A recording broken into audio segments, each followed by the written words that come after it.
BSc nursing first year के अंदर जो सामान्य हिंदी का आपके पेपर होता है, उस पेपर का किस प्रकार का पैटर्न होता है, उसमें किस प्रकार के प्रश्न पूछे जाते हैं और आपको उन प्रश्नों को किस प्रकार से हल करना है।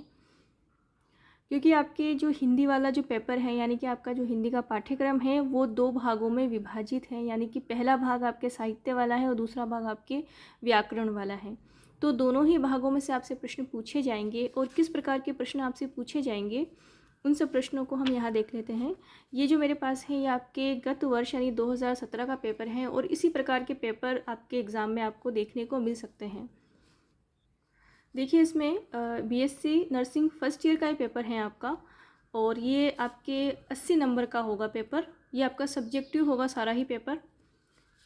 इसमें देखिए, आप सबसे पहले जो आपके प्रश्न पूछा जाएगा वो आपके साहित्य वाले भाग से पूछा जाएगा। यानी कि आपको व्याख्या करनी होगी किसकी, जो आपको आपके पाठ्यक्रम में लगे हुए हैं कवि या जो आपके लेखक हैं, उनके गद्यांशों की और पद्यांशों की आपको व्याख्या करनी होगी। तो आप देख सकते हैं, पहला यहाँ पर लिखा हुआ है, निम्नलिखित अवतरणों की सप्रसंग व्याख्या कीजिए, जो कि 4 नंबर का यहाँ प्रश्न है आपके, और आपको इसकी व्याख्या करनी है। तो ये जो आपका पहला ही यहाँ पर पद्य है, ये तुलसीदास का है, ऐसो को उदार जग माही।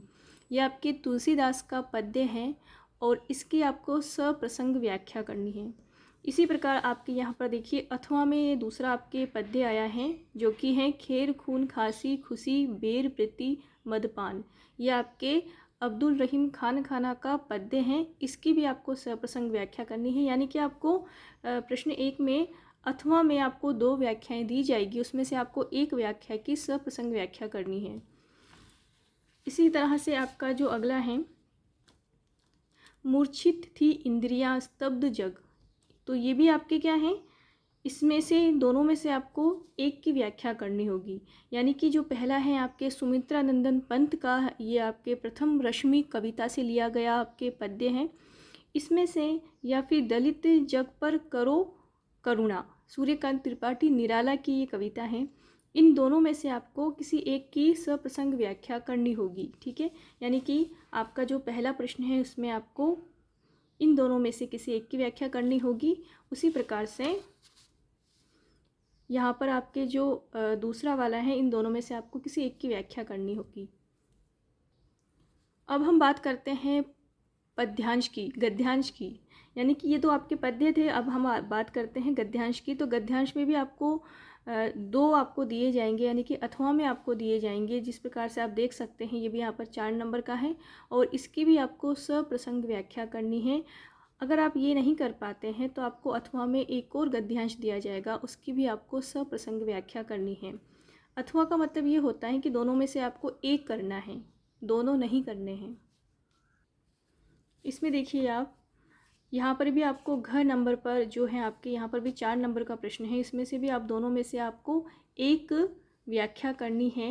यानी कि यहाँ पर अथवा में आपको 2 व्याख्याएं दी गई हैं, 2 गद्य दिए गए हैं, उनमें से आपको एक की व्याख्या करनी है। आगे चलते हैं हम। तो आपके कबीरदास से या फिर सूरदास या जो भी आपके कवि होंगे, जो आपके साहित्य वाला भाग होगा आपके पाठ्यक्रम के अनुसार, वहाँ से आपसे आलोचनात्मक प्रश्न पूछे जाएंगे। तो यहाँ देखिए, आप कबीर के काव्य की विशेषताओं पर प्रकाश डालिए। कितने नंबर का प्रश्न है आपके? 16 नंबर का प्रश्न है। तो अब आपको यहाँ पर क्या करना है, 16 नंबर के प्रश्न को आपको करना है। साथ ही आपको यहाँ पर अथवा में एक और प्रश्न दिया जाएगा, यानी कि पद्माकर के काव्य में रीतिकाल का प्रतिनिधित्व है, सिद्ध कीजिए। तो दोनों में से किसी एक प्रश्न को आपको करना है, जो कि आपके 16 नंबर का प्रश्न रहेगा।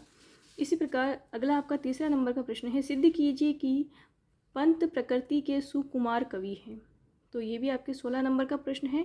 और अथवा में आपको एक और प्रश्न दिया जाएगा, गुप्त जी ने केकही के चरित्र को किस प्रकार नया रूप दिया, अपने शब्दों में सटीक वर्णन कीजिए। ठीक है, तो यहाँ पर आपको दोनों में से एक प्रश्न को पूरा करना है। अगला प्रश्न है आपका, प्रणाम संस्मरण के आधार पर महादेवी वर्मा की भाषा शैली को स्पष्ट कीजिए। ये आपके 16 नंबर का प्रश्न है। और इसी प्रकार आपको अथवा में एक और प्रश्न दिया जाएगा, ठिठुरता हुआ गणतंत्र व्यंग्य निबंध सामाजिक विसंगतियों और भ्रष्टाचार पर तीक्ष्ण प्रहार है, इस कथन को स्पष्ट कीजिए। ठीक है, तो यहाँ पर भी आप देख सकते हैं कि प्रश्न 4 में आपको अथवा में दो प्रश्न दिए गए हैं, यानी कि अथवा लगाकर आपको दोनों में से किसी एक प्रश्न को करना है। ठीक है, एक चीज़ का आप ध्यान रखें, जब भी आप एग्ज़ाम में सब्जेक्टिव पेपर करते हैं तो आपको प्रश्नों को छोड़ना नहीं है। आप कोशिश करें कि जितने प्रश्न आपसे एग्जामिनर करने के लिए कह रहा है वो सारे ही प्रश्न आप पूरे करके आएँ। आगे देखिए, प्रश्न 5वां, सरदार पूर्ण सिंह ने कितने निबंध लिखे और उन निबंधों की ऐसी कौन सी विशेषताएं हैं जो मजदूरी और प्रेम में भी मिलती हैं। ठीक है, ये आपके 16 नंबर का प्रश्न है। अथवा में दूसरा प्रश्न आपसे पूछा है, गेहूं और गुलाब शीर्षक निबंध में व्यक्त सांस्कृतिक भावना और लेखक की समन्वयवादी दृष्टि को स्पष्ट कीजिए।